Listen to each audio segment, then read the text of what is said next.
میلانا جان میتونی یه پیتزا برامون بزنی؟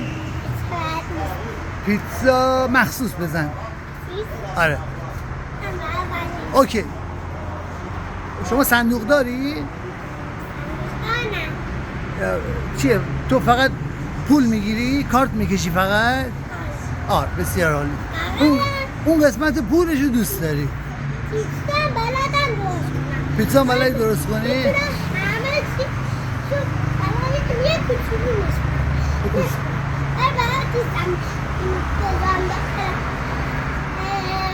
داخل فر. یعنی میتونی درست کنی ولی نمیتونی داخل فر بذاری که بپزه. خب کاری نداره که شما درست کن بعد بده به علی آقا میذاره داخل فر. حالا قیمتش چقدره؟ علی آقا چند پیتزا؟ مخلصیم.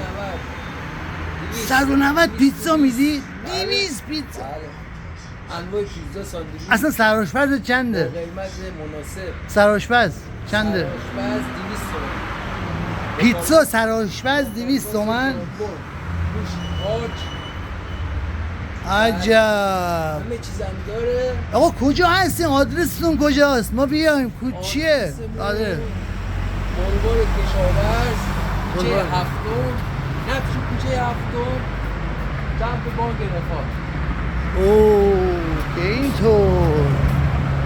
اینجا یه کوچه هفتم که میگه اینه و اینم تابلوشونه. سالی برگر هستن. باخشهشون هم خوشگله. نه خدایی گل کاشتن.